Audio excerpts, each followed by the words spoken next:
underway.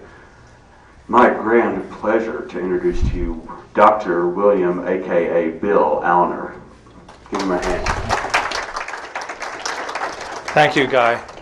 It's real good to be here. My first experience with Roswell was last year at the conference, and wow, what an experience it is being here. It's amazing. So let me tell you, I'll start a little bit with my background. It's true that I spent much of my life as a journalist, a daily newspaper reporter in the Philadelphia region, but I also have written for much of what we call the evangelical press, Christianity Today, Moody Monthly, publications like that. I was also the news editor for a number of years for a journal called the Christian Research Journal in Southern California that was associated with the late Dr. Walter Martin, one of the 20th century's premier apologists. Now, an apologist is someone who doesn't apologize, it's only part of the topic, but an apologist defends the Christian faith. And so I'll just tell you a little bit more about what I'm doing, but I spent a lot of time, as I said, in the Philadelphia region as a reporter covering crime news. I did a lot of investigations and things of that nature, and then I started teaching journalism at Temple University in Philadelphia. I'd won a number of press awards and things of that nature, and just with my bachelor's degree, I was teaching journalism courses, basic news writing courses and things of that nature. I didn't get serious about academia really until about 1995, when I realized that, they were asking me to teach more and more courses, and I really liked to teach a lot of courses, and so I went to my department and I said, what do I need to do to teach here full time? And they said, you can't, not unless you get your terminal degrees. And so finally I've done it. They put me through the master's degree program in journalism, and then the doctoral program, and then I gravitated down towards Texas A&M in Kingsville, where I direct the journalism program. So I enjoy teaching, but I guess my real passion is writing and research. A lot of people out there don't like me because I dare to do muckraking exposés about Christians as well. So adding aliens to the agenda has been interesting, but I do think that much of what ufology is all about, or how the movement has gravitated, has gone extremely religious. And so a lot of you know that. Some of you that are veterans in the field know that all of a sudden we're talking about all kinds of spiritual things, not just the nuts and bolts ideas of UFOs. A lot of people talk about angels and all kinds of spiritual topics along with UFOs. I do have a direct reporting approach, and I'll tell you what people are saying, and I won't speculate on things that I'm not sure about either. I just won't do that. I'll just stick with the facts, and I look at it from a sociological method. But what I'm trying to say is that I think that just the if the devil cannot get people to forsake Christ, the devil will get us to waste our time. And in my book, UFOs: The New Age, I called this cosmic tail chasing. And since 1947 to the present, in the modern UFO era, what new do we know about UFOs? It's 2004, folks. Do we know anything about them today?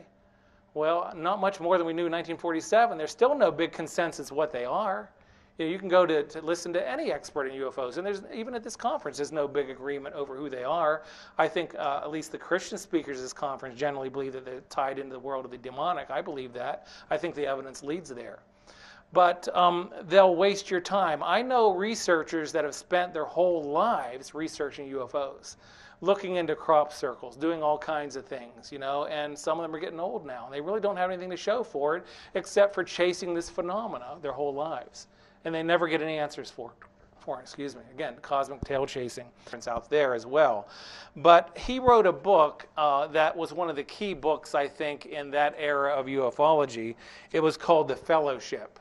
Okay, and basically he called it, this is the Space Brothers Apocrypha. And his approach was like mine to a certain degree. I mean, he does have a background as a journalist, but he went all over the world talking to contactees worldwide. And some of them had written down their messages that they allegedly had received through the Space Brothers. By the way, how do they receive these messages? Usually through telepathy, or usually through channeling, or things of that nature. And these methods, and I can tell you this as a longtime researcher of the occult, are not good. They're not to be relied upon, not to be trusted, and I think they're forbidden in the Bible under the term spiritism. Okay, so right away, these messages, I think, were suspect to me. And by the way, I've been to some channeling sessions in which, people were channeling space brothers and things of that nature. I don't endorse this for Christians to be involved with it, but I'm a journalist, so I'm not from Missouri, but I'm like, show me. I want to see what this is all about. And I talk about some of that in my first book on UFOs. But in Brad Steiger's book, and by the way, before I talk about his quote, in his I did give a summary conclusion in UFOs in the New Age over what my investigation, again, I saw this as a very careful investigation of the topic, and what my investigation has concluded. And this is what I've had to say about the UFO phenomena. And you'll find it may be a little interesting because I'm a conservative evangelical Christian. I really am. And a lot of conservative Christians have a knee-jerk reaction. They're going to say, oh, it's all of the devil. But I don't think it was that simple. Yeah, I do think it's demonic, but I don't think it's that simple. And here's what I had to say about it. The answer I will give you in these pages is that UFOs are real, that thousands of people around the world are receiving messages from them, and that these messages are forming the backbone of a new, powerful, New Age religion of universalism. You know what that is? Universalism is all paths lead to God, which, by the way, is opposite from Christianity, which Christianity claims that Christianity is the only way. Jesus said, I'm the way, the truth, and the life, and no one comes to the Father except through me. So universalism is what being taught is being taught through these messages. Let me go on a little bit further. But he's, in putting forward a statement about what the contactees believe, and I'm sure you won't know who contactees are, the people that claim to be in touch with aliens, usually telepathically or other means, including automatic writing and things of this nature. And he told me and he writes what the alien agenda is. And here's what he writes. Contactees have been told that the space beings hope to guide Earth to a period of great unification when all races will shun discriminatory separations and all of humankind will recognize its responsibility to every other life form existing on the planet. Sounds good so far, doesn't it? I love and peace and getting together. It's almost like what Jack Nicholson said in Invaders from Mars. Can't we all get along, And then he goes on to say this, and to me this really rung a bell, and I ran into this very, very early in my research, and it kind of frightened me a bit. And he said the space beings also seek to bring about a single solidified government which will conduct itself in spiritual principles and permit all of its citizens to grow constructively in love. And I began seeing from that point to the present that if you talk about alien messages, they do talk about a new world order, a one world government, leaping up to the next level, the age of Aquarius, and pulling all of the world together under one kind of leadership. If you follow ufology as I have done, particularly the spiritual elements of it, there are generally two large schools of camp. There is like two large camps, of thinking about the end times or a future judgment. Most UFO cults and people that are involved, even in the New Age movement, believe there's going to be cataclysmic changes coming on planet Earth in the very, very near future. And there's two agendas that they follow. One will be the UFO evacuation theory. UFOs are going to come and take us away, and that's what Heaven's Gate thought they were doing. There's the other school, and I'm not quite sure which is bigger. I think they're about the same in size. Maybe some of you would have some definite ideas on this. I can't quite decide. But the other one is that the UFOs are going to come and help us build a new world. And so you have UFO cults all over the world building landing pads. I'm serious. I'm absolutely serious about this, building landing pads, waiting for the UFOs to come to help us build a new age or a new world and things of that nature. What they had believed is that the aliens were going to come and take them away, and then when tragedy came over planet Earth, a nuclear war or a pole shift and all kinds of destruction, then the UFOs would bring them back and they would help rebuild planet Earth. And so this is a very, very typical scenario that's being played out by a number of UFO cults in the world today. It's rather startling. But the idea is, why I'm going this direction, is that so many UFO cults and UFO theology believes that we're just like Christians would believe. There's a time of great judgment coming. And this is Brad Steiger again. I'm going to be quoting other people as well. I've quoted him all the time, but I'm going to be quoting others in just a few minutes. But this is what Brad Steiger says about UFOs and the coming time of judgment. Although these paraphysical, multidimensional gods, he claims they're UFOs, and he's using the term gods, little g, although they have always coexisted with us, In the last 30 years, they have been accelerating their interaction with us in preparation for a fast approaching time of transition and transformation.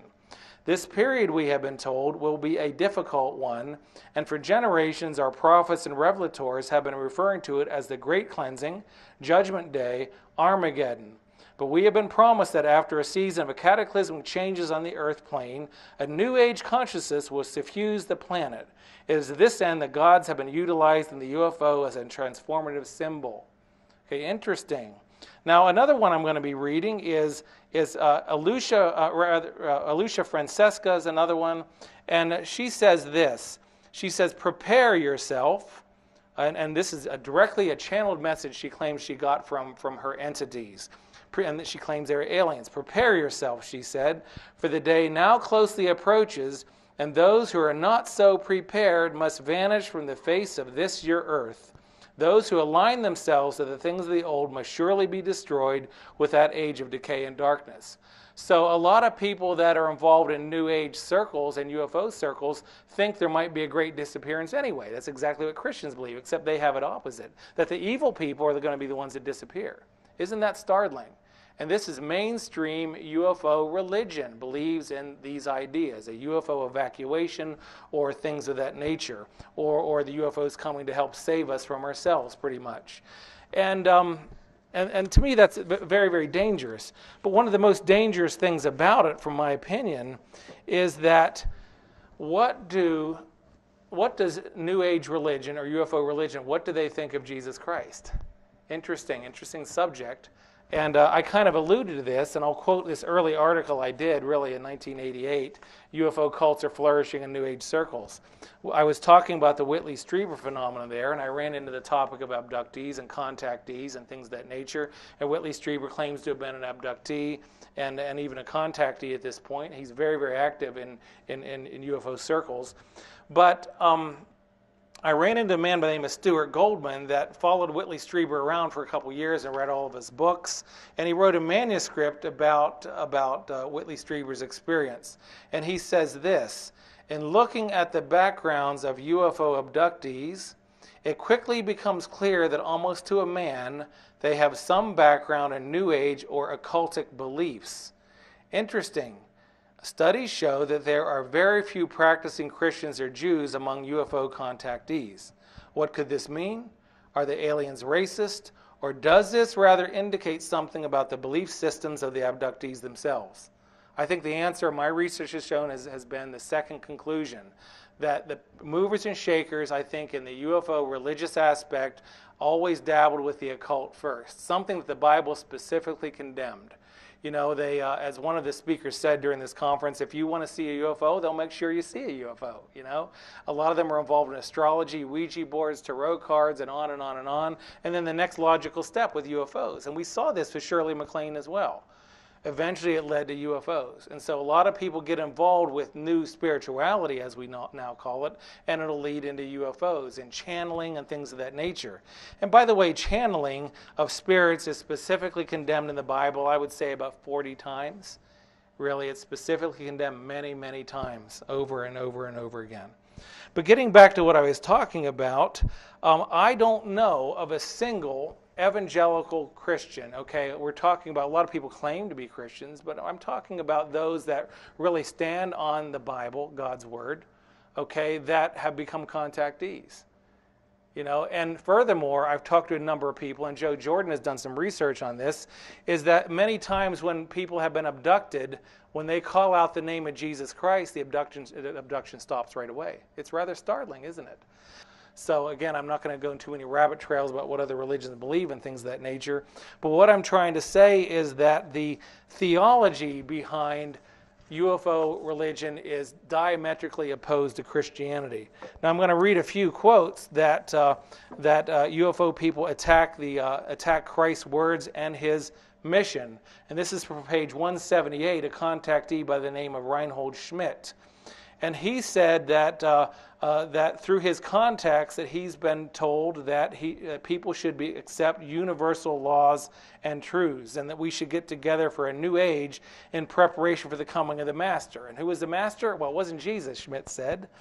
Okay, in fact, it was Sananda. As I wrote in my book here, almost every channeled message from outer space goes out of their way to attack the person, nature, and work of the historical Jesus Christ. Okay, they especially attack Christ's death on the cross 2,000 years ago to save people from their sins. And this counterfeit Jesus, as some of them claim to be channeling, always attacks Christianity and always claims that the Bible is not reliable. Okay. Now, Winfield Brownell, a channeling session from Jesus, who was in outer space somewhere in November 29, 1978, said that the early church simply taught ethics, a golden rule, but the church later warped his true teaching and claims that that Jesus is going to be getting a new outpouring of his Holy Spirit that will bring in the new age. And then this false Jesus said through channeling that the Bible was wrong in many places and that he didn't die on the cross. Okay, instead, his mission was to show humankind the truth of reincarnation. Now, a lot of New Agers, and I've seen this in UFO literature all the time, always affirm the doctrine of reincarnation. They always say that reincarnation was once in the Bible, but the church warped it and took it out of the Bible. Folks, that is an absolute lie. They even claim various councils, the Council of Constantinople, or just several of the councils in which they claim that happened. Folks, we have the record from all those councils. It never happened. There's no rewriting of the Bible. But yet this is believed really by New Age people, UFO people. No rewriting of the Bible. Hebrews 9:27 says that it's appointed unto man to die once and then the judgment. And there's a lot of other passages in both the Old and New Testaments that talk about that as well. In Daniel chapter 12, it talks about how when people die, some will be resurrected to everlasting life and others to judgment. So this is very much a theme in both the Old and New Testament. No rewriting of the Bible ever took place, and this is even laughable from theological circles. I mean, I went to Dallas Seminary for a couple years, but this is even it's kind of funny that people would make such an absurd claim. But they make claims like this all the time because their theology cannot be propped up or supported by the Bible, so they pretend that it is, and it really isn't in any way, shape, or form. Another prominent UFO cult has alleged to take some of the, and he would say that he's not a UFO cultist or runs a religious organization. I would argue with that. A lot of you might have heard of Billy Meyer of Switzerland, right? He's released a lot of UFO photos that look clear, but I think it's obvious that they're fake photos and things of that nature. I'm not going to talk about the evidence there, but he claims that years ago, he claims that he had been in touch with aliens from the Palladian star system, the Seven Sisters and things of that nature. That's kind of what astronomers call it, and things of that nature. And they would pick him up in the UFO, and he called them beam ships and things of that nature, and they would take him different places and show him certain things and teach him certain things. A lot of his teachings were very religious in some of the things that he was saying. Now, he claims that one day an alien summoned him telepathically and told him to be out in a field in Switzerland, and he had something very important to show Billy Meyer. So this spacecraft took him back into time.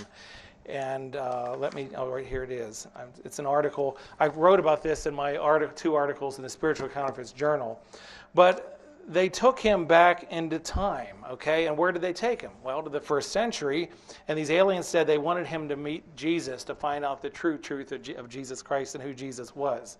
And so his guide was on the spaceship with him, allegedly. His guide's name was Asketh.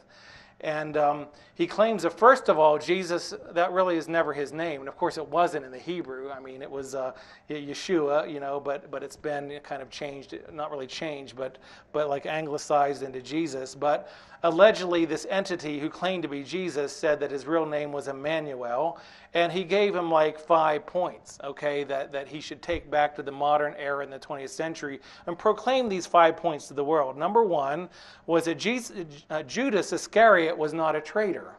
He was actually his scribe, who he chose to write down the truth about his teachings.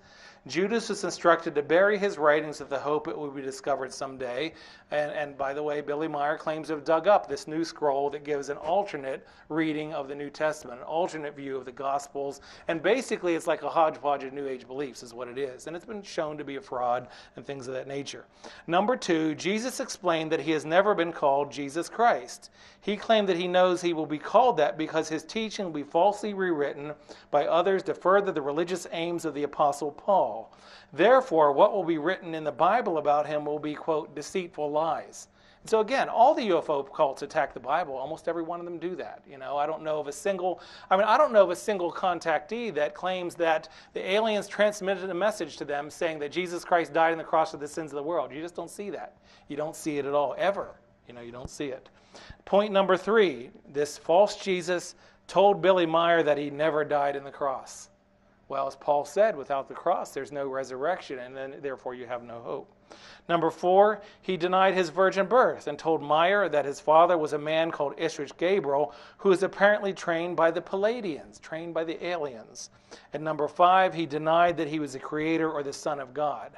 Now, Jesus most assuredly affirmed himself being the Son of God and even the creator. In fact, in John chapter 8 and chapter 9, people picked up stones because they wanted to stone him, because he said, before Abraham was, I am. Now, some of you that know about Bible scholarship, what's the I am come from? Well, when Moses went and asked, who should I say sent me? And God says, tell them I am that I am.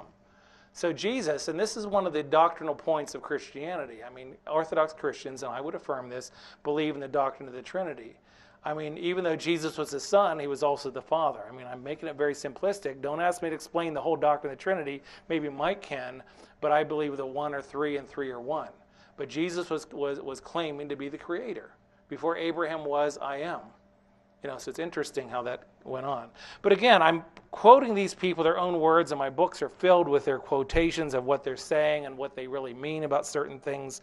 And to really illustrate a point that I don't think that anyone should be so obsessed with UFO religion, because it's the wrong faith.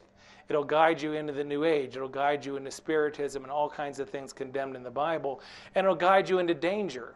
And part of ufology, I think, is very dangerous. And this is why. And I think in many ways it's dangerous, not just spiritually, but it's physically dangerous to some people. In my book, I talk about the death of Gloria Lee, December 2nd, 1962. Some of you that study UFOs from a historic perspective know about this story. But in 1962, there's a woman by the name of Gloria Lee that fell into a trance, and she was in contact through telepathy with a space brother that she called JW. Now, I don't know what JW stood for, but JW. And this person, this entity, would keep talking to her, like through telepathy and automatic writing and different things. And she hooked up with a UFO group called the Mark Age Group of Miami. It used to be a real famous UFO organization.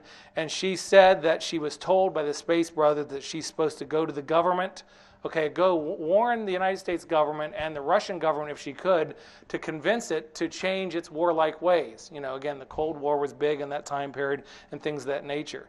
And they instructed her to go to Washington, D.C. to warn the government to change its warlike ways. Now, she identified this being as an etheric being from Jupiter, UFO circles, etheric means spiritual being from Jupiter. So if you look at UFO cults and things of that nature, a lot of them believe in not just physical nuts and bolts beings out there, but they believe that there are spirit beings out there, but nevertheless they're all space brothers. And she gets to Washington, D.C., and this entity orders her on a fast to purify herself for the task. And so the fast she went on, she didn't eat or drink anything for 5 days. It went on for 10 days, and she kept saying, should I keep going? And the entity said, yeah, keep going. She fasted for 66 days, fell into a coma, and died. That's the outworking, I think, of UFO theology. I think it's dangerous to your soul. I think it can be physically dangerous from time to time. And there's been a lot of UFO researchers, and in fact, we've seen some at this conference. I'm not going to cite them. A lot of you haven't been to the whole conference. But there's a lot of evidence that there's physical danger associated with messing around or dabbling with aliens. Okay, with that much said, there's a lot more I could say about this. As you probably know, I could talk about this all day long. I'll just end it with basically saying that I do think that I know who the aliens are, and I think they're associated with the realm of the demonic. And past centuries, I think people knew this to a certain degree, because UFOs are nothing new and aliens are nothing new. It's just they called them by different names in different centuries, right? Fairies and gnomes, things of that nature. They were always identified with demons. They even had the incubi and succubi that were destructive demons, in the Middle Ages and beyond, that would even get involved with sexual experiments with people and things of that nature. The problem is today is that we think they're all good. They're still little men in most cases, but now they claim to be coming out of flying saucers. And so I'm not here as a preacher to try to win you over and getting saved and things of that nature, although that would be good if you did, but that's not my purpose. I do want you to think through the implications of UFOs and realize that the theology from the UFO movement is diametrically opposed to the Bible, and I do think that they are absolutely demonic, okay? There's a demonic element to little green men or aliens and through contacts and things of that nature, and we know that because the message is diametrically opposed to God's Word, the Bible. And the way they'll lead you is away from Christ. And I think on the basis of that, we can conclude that it's a non-Christian religious system. Okay.